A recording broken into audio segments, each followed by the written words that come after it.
Hello, I am Joel McLeod. I'm Roland Tanner. And welcome to the 905er. A little while ago, a tweet caught my attention. It was from the Halton Police Twitter account, and it said, "We are in the midst of a drug poisoning emergency. In the last 86 days, our officers have responded to 103 suspected overdoses, and the community has lost 13 loved ones to substance use or misuse so far this year. These are not statistics, these are lives." This caught our attention. While we have been focused on the pandemic for the last few years, there has also been an epidemic of opioid overdoses happening in our own backyard. We wanted to get some insight into this other public health crisis that's happening here in the 905. So we thought we'd reach out to the man in charge of the organization that is trying to raise the alert of the public. Chief Steve Tanner was born in Oakville and has had a long career in policing. Starting in 1982, he started working for the Halton PD, and he has since gone on to serve as Deputy Chief of Guelph, Belleville, later the Chief of Police for Belleville, and later the Chief of Police for Kingston. In January 2012, he was appointed by the Governor General of Canada as an Officer of the Order of Merit of the Police Services. As well, that year he became Chief of Police for Halton and has remained there ever since. Today we invited on Chief Tanner to join us and discuss the opioid crisis and what steps the Halton Police are taking to address it, and what more can be done publicly to ensure the safety of all people in the 905. Thank you and enjoy. Welcome, Chief Steve Tanner of Halton Regional Police to the 905 podcast. Thanks for joining us today. Thank you so much for the invitation and my privilege to be here. So to start off, can you just give us an idea of how the opioid epidemic is affecting our region in Halton and the 905? Yeah, this epidemic's been going on for a while now, and it's probably been overshadowed media-wise by COVID-19 for a whole number of different reasons. But it's an ongoing epidemic. It's at critical levels here in Halton as well as across the GTA and across the country. I mean, we're talking about hundreds and hundreds of overdoses, and I'll give you an example. In the last 3 months, over the first 3 months of 2022, we had 111 overdoses and 14 deaths, and those are just the incidents that the Halton Regional Police responded to. So there may be others that the paramedics dealt with or hospitals dealt with. So those are just Halton Police numbers. So maybe it's twice that, or there's other overdoses that aren't brought to the attention of the police, and people survive, thankfully, in those instances. But if you go back over the past 27 months, it's over 700 overdoses just in Halton region that the police have responded to, and 104 deaths that we know of, and probably more, because sometimes there's some toxicology issues with Center of Forensic Science and being able to prove that it was an opioid death. So the numbers are really astronomical when you think about that level of impact just in the Halton region. Yeah, I was just wondering, you're talking just Halton police numbers responding to this, and I just kind of want to give our listeners a sense of when a Halton police officer is called in to respond to the situation. What can you kind of give us I want to put us in the footprints of a Halton police officer. Like, what are they thinking when they're responding to this? Because I'm suspecting that what a Halton police officer is preparing in their mind when they're responding to the call and what the average public has in their mind are going to be two very different things. And I just want to throw that open to you. Yeah, and there's probably a range, Joel, because calls come in different ways. Sometimes it comes in from a family member or a friend. A friend may know that the person was using drugs, so it might come in as a potential overdose. Other times it might come in as an unconscious person, unknown problems. Someone appears to be unconscious and not breathing. So we took the extra step now years ago, and we were one of the first police services in Ontario to give naloxone to all of our frontline members. There was a bit of a debate about that at the time because medical aid is not the first priority for police officers always. We have our paramedics, but often the police, because we're out in the community 24 hours a day, often we're the first ones that get to these types of calls. So I think it was a very prudent decision on behalf of the service to give all of our members naloxone. So sometimes they have a good idea that it may be an overdose when they're responding to the calls, and sometimes it's totally unknown, and they have to gauge sort of the symptoms that the person is exhibiting at the time and choose to administer naloxone or not. The good thing about naloxone is it's not harmful. So if there's an unconscious person who has not overdosed on opioids or fentanyl, it's not harmful to give them naloxone. That's a blessing for sure. When you're responding, I guess I want to give our listeners a kind of a sense of, because I'm gonna suspect that some are thinking these are junkies. They're everybody has that stereotypical view in their head of a drug user, especially when you get to the level of overdose. And I know you can't give specifics, but maybe a general sense of who are the people that the police officers are responding to. Who, when you're getting a call in, are they expecting junkies? Or are they expecting what? Or is it just a complete shock here to you? Yeah, really it can be anybody. We've had professional individuals in their 40s, 50s, 60s that have overdosed. So it's not the stereotype is probably what we see on the streets of Vancouver with heroin, where people are, lined up down alleyways and they're injecting heroin into their veins directly and IV drug use. So it really runs the gambit of addictions and mental health issues, and often mental health ties in with addictions. And we also have a number of overdoses, and it would be surprising probably to the public sometimes, not to us. We have a number of overdoses that are inside the Maplehurst Correctional Facility. So inmates who are still able to obtain fentanyl and different drugs while they're in prison. There's a variety of ways that's possible. But we have a number of overdoses and even deaths of inmates in the correctional facility in Milton. So it's all ages. It's professionals. It's young people experimenting. Sometimes it certainly is people that are taking drugs and they might think it is something different and they don't know that it's fentanyl. So the thing with fentanyl, the way that we had it described to us early on, when you buy a pharmaceutical drug, every tablet is exactly the same because they're so professionally made and mixed, and that there's 50 milligrams in an aspirin. With fentanyl, it's basically like a grain, the smallest grain of sand, and they're not mixed well. So if you get a tablet that has 2 grains of sand in it instead of 1, that's probably fatal. And you don't know where the stuff is coming from. You don't know where it's manufactured, whether it's a lab in Mexico or China or made here in Canada. So that's the danger with this drug, is it's so volatile and so strong, and people don't have any idea what they're actually ingesting. Obviously, are a percentage of these opioid deaths a result of intentional actions by people, or is it more a case of recreational drug use going wrong? Yeah, there's certainly, sadly, there are far too many suicides and attempt suicides. Sometimes those are by consuming different drugs. I'm not so sure that people intentionally commit suicide as often with fentanyl if they're that type of drug user. But it's possible. The other thing that happens, though, which is even more scary, Roland, is we know of individuals who purposely take too much fentanyl just so they do overdose and technically die, knowing that there's somebody there with them to give them naloxone and bring them back. It's a bizarre behavior, which many people will never understand. But it's sort of described by some people and some people in the medical field of that, optimal feeling of high, I guess. And so there are people who intentionally overdose on fentanyl thinking that someone is going to be there to bring them back.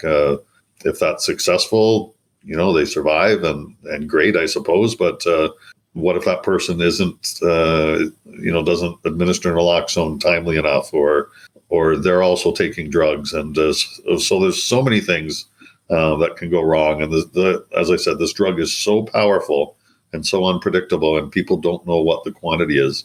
That's the risk. And when you see some of the messaging that our corporate communications people put out in social media, that often is when we've had 3 or 4 overdoses in a very short period of time, maybe in one part of one of our cities. So it's we're trying to send the signal that there might be some really extra bad stuff out there, and be careful.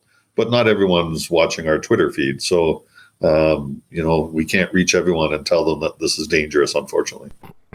Obviously, as police, your primary role is law enforcement. So, when you're in these kinds of situations where someone has overdosed on an illegal drug, how do you proceed in those kind of situations? Is it a matter of making sure the person gets to hospital but then also prosecuting them, or what's the actual procedure in cases like that? Yeah, there's something, and it was a good thing that the Canadian Association of Chiefs of Police, we kind of lobbied for and then supported government on something that's called the Good Samaritan Act. So I can tell your listeners that we have never laid a charge against somebody when we've been called for an overdose type of situation for what I would call simple possession. So sometimes when you get into differentiating between possession of a drug, no matter what it is, and trafficking or possession for the purpose of trafficking is obviously larger quantities. So the point of this act is when we're called to a scene of an overdose or a death, and there's other people there and there are drugs present, fairly small quantities, more that personal use sort of quantities, then we do not lay charges to bring people before the criminal courts or the drug courts for possession. If there was a huge amount of drugs there, then that would be different, and there would probably be trafficking or possession for the purpose of trafficking charges. But that's not what we're there for. We're there really as a human service, first responders, to save people. And we administered naloxone in many of those, 111 overdoses so far this year, and end up our officers probably saving those people's lives. And some of them come back and thank us. It's rare, but there is notes and calls of thanks for people that have been saved. And I think that message has to get out from some of those people that I was lucky enough that the police or the EMS got here in time. Don't do this to yourselves. What you're describing seems to me a bit like a Band-Aid solution to a much larger problem that is of addiction and mental health in our communities. And again, a lot of this, I think, comes down to, it falls on the shoulders of police services, not just in Halton, but I think across the country, that, what things go bad, call the police, regardless of the situation. And I think, you might have a unique insight for this next question, but what would you like to see change, maybe in terms of policy from provincial or federal governments towards this epidemic in our country? Yeah, I was thinking about that a little bit just the hour before we got together here this morning, Joel. And it's, there is talk of, as we all know, they legalized marijuana. There's a great debate around that. I think it was helpful in some ways. Personally, I always thought it should have been decriminalized, not necessarily legalized. There's a whole tax component to that, quite frankly, more than public health and welfare. I'm not opposed to marijuana, and I think there are some good reasons for it to be more lawful than it was before. There's no reason to have a 15, 16-year-old kid with a criminal record because he had 2 joints of marijuana. That's that happened in the 1980s and 90s when I started policing. But there is talk of, the potential to legalize all drugs. Some countries have done that. It does not take, one thing for readers to recognize, it does not take organized crime out of those drugs. The Hells Angels, the traditional organized crime mafia groups still make millions of dollars from marijuana. They will always make money from drugs like fentanyl and heroin and cocaine as well. The Colombian and Mexican cartels are alive and well. But there's a downside, I think, to legalizing all drugs as well, because there there is a deterrent. At least there is some deterrent, not for everyone. I mean, if you're truly addicted, the fear of being caught is not a deterrent. But I think for a certain percentage of people in our society, or our region, or elsewhere, I think there's a certain amount of deterrent if it is illegal that they might not try it. If you legalize things like fentanyl and heroin and cocaine, it sort of takes some of that deterrent away. And I sort of have this fear that more people will experiment with it. And then there's going to be more overdoses and more deaths. So it's kind of a catch-22. Mm. But at the same time, there's no reason to take a truly addicted person or a person suffering from various mental illnesses and addiction into a criminal court because they had a small amount of any drug. Your answer there opened the door in my head to a number of other questions. And I agree. I'm not here to advocate for legalization of drugs because I'll be honest, that's way outside my purview. I'm not educated enough on that to have one opinion one way or the other. But what I did want to touch upon was you had mentioned things like, the Hells Angels, Mexican cartels, which I think everyone listening, and you include, say those are the real bad guys. Those are the guys that our police services should be targeting to dismantle their organizations and their networks in the country. Yep. Yet I find time and time again, Halton Police as well as other police services we're hearing more about you guys going into homes or places of business because of these overdoses. And it's this, it just seems like we're taking our eye off the ball. Like your service to the social good isn't to go and treat somebody suffering from addiction. Your goal really should be going into dismantle Hells Angels organized crime efforts in our communities. That I think that's the real, that should be where our efforts in terms of really combating crime should be. And I'm just, can you maybe comment on just that, how can we shift our focus away from treating the individual who has an addiction to really going after, honestly, the bad guys in our country? Yeah, it's always a balance for us, right? It's there are people in throughout Halton who think the major issue is traffic and bad driving, and that's true too. And so we need to have Highway Traffic Act enforcement. And while our frontline officers, normally our uniform officers, may be responding to these overdoses, we also have special units and investigative units and drugs and human trafficking specialists who are working on that full time. So interestingly enough, I mean, between 2020 and 2021, those 24 months, our investigations and our officers took over 15 kilograms of fentanyl out of the hands of criminals, drug dealers, and sometimes users. And there's huge amounts. In 2021 alone, there was over 50 kilograms of cocaine seized here in Halton. Back in 1990, 91, when I was in Halton the first time in the sort of drug intelligence area, we seized 1 kilogram of cocaine. That was the largest amount we had actually seen in Halton at that time. Now we're talking about 50 kilograms in 1 year. And I think it's interesting because at least the courts have started to realize the dangers of fentanyl. And I'll just give you a couple of quick examples. We've had in 2020 and 2021, we had 2 individuals who were trafficking in fentanyl who were sentenced to 15 and 13 years in jail. So it's not, 2 less a day. It's these people have trafficked large quantities of the most dangerous drug we know of, and people are dying.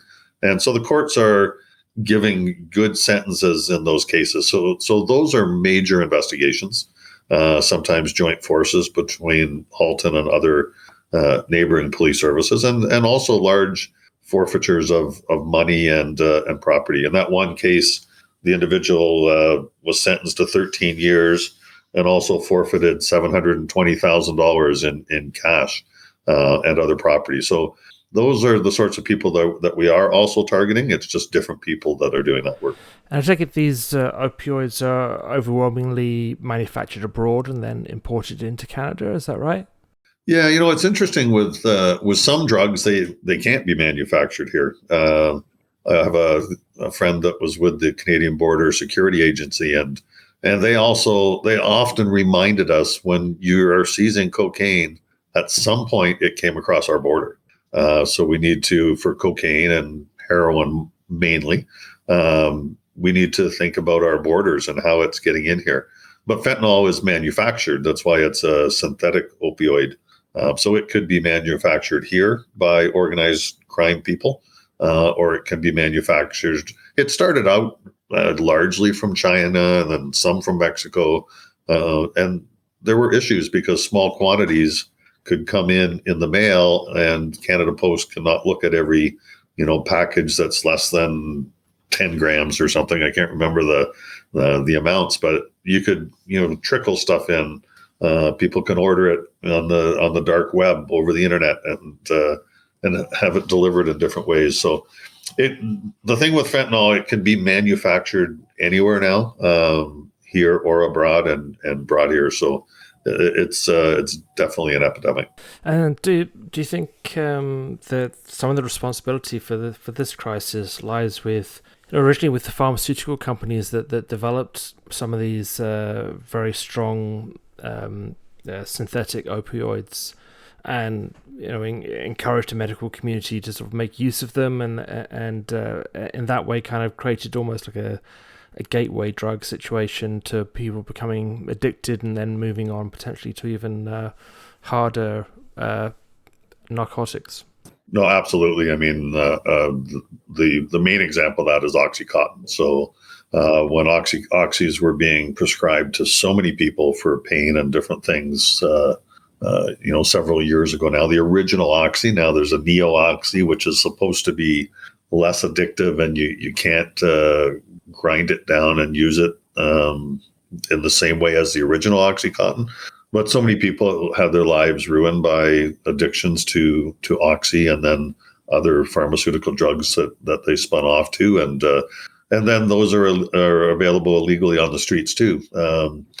There was I'm trying to think of there was a time in Northern Ontario where one OxyContin tablet was being sold for $60, I think it was, and people would cut it into quarters and sell it for $20 a quarter. If they could sell 3, they'd get their quarter free.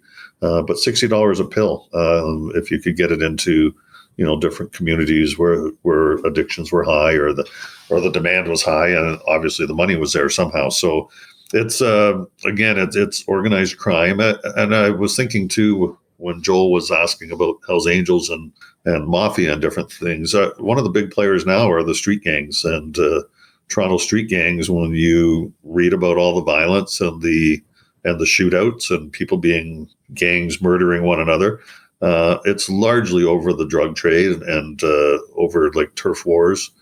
Sort of like we used to think of the Bloods and the Crips having in LA. That's what's happening here. They're also into human trafficking and anything that can make money. So they're very organized groups, very much organized crime as well. And so there needs to be a lot of emphasis put on them. Is there ultimately a solution to this problem? Is there something that we can do that will bring this crisis permanently to an end?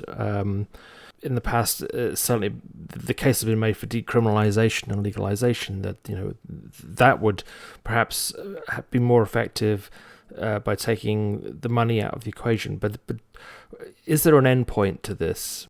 Yeah, it's sort of the product of supply and demand economics, and organized crime morphs into wherever they can make money. And as long as they can make money off of drugs, they will sell drugs, and they won't care if people overdose or die, because there'll be someone else ready to consume that and purchase it. So I think it's got to be a multifaceted thing where we try to deal with the addiction issues, hopefully more effectively through different service agencies and CMHA on the mental health side.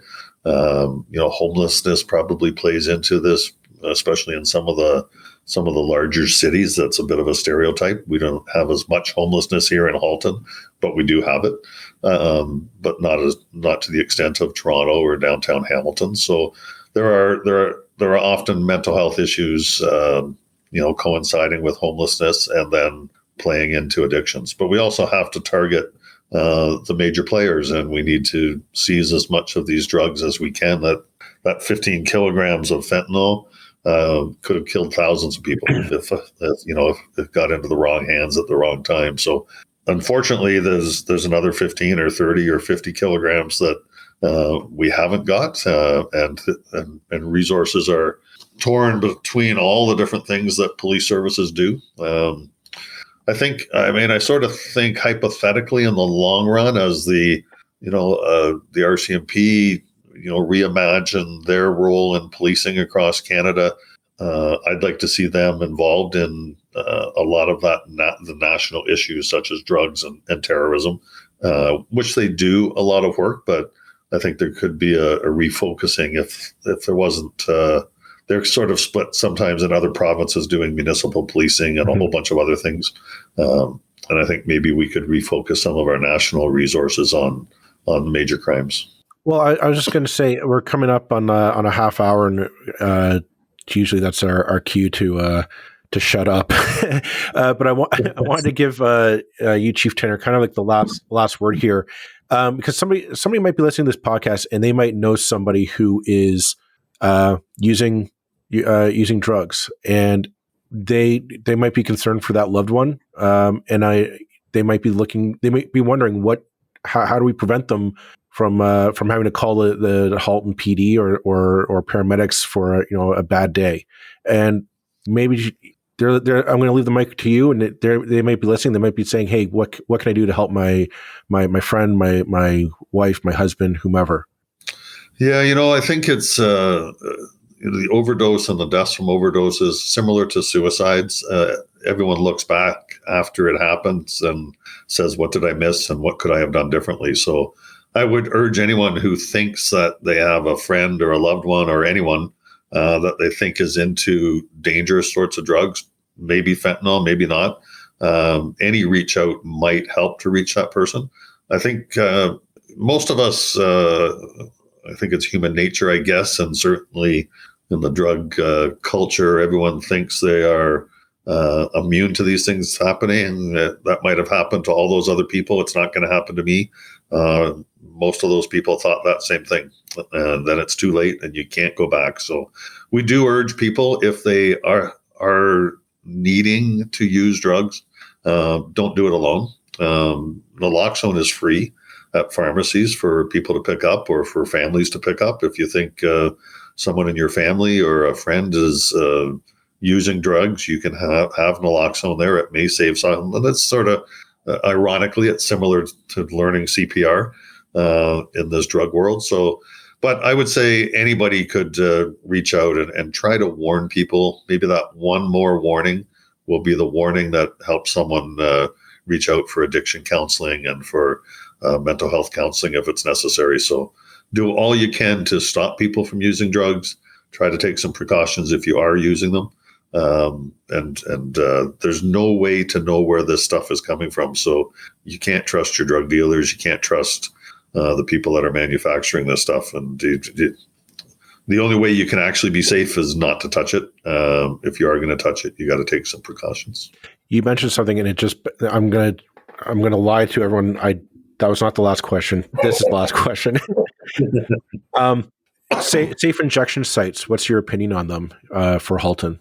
Yeah, they're actually, they're not always safe. They're safer. They make people nervous because nobody wants it in their neighborhood. We went through the same thing. I was a chief in Belleville for 6 or 7 years and Kingston for 4 years. Nobody wanted the methadone clinic in downtown Belleville. You've got to be careful where you put some of those things. So there are pros and cons to them, but they are safer, and I certainly agree with that. It's got potential, but a lot of these people are not going to go there. So it's not like if you're using drugs and there's a safer injection site that you're going to go there every day. So it does have some benefits, but it's not the answer to everything. Okay. Well, thank you, Chief Steve Tanner, for taking the time on your very busy schedule for coming on and just sharing us and enlightening us a lot, because you opened my mind to a few things I didn't know about this issue in our backyards, unfortunately. So thank you very much, Steve, for taking the time to come on the 905er. No, you're very welcome. Thanks, Roland. Thanks, Joel. It's anytime, let me know, and I'm all yours.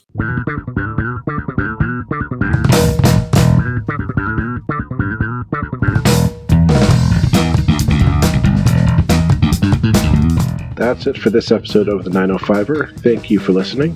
As always, you can send us your feedback, thoughts, and concerns, or ideas for future episodes to our email, info@905er.ca. We'd love to hear from you. You can help us keep the 905er going by financially supporting us through Patreon as well as PayPal. Visit us at 905er.ca and click on the support tab. As well, links are in the show notes for your convenience. Lastly, you can find us on social media. Search for _905er on Facebook, Twitter, Instagram, and LinkedIn. So long for now. See you next time.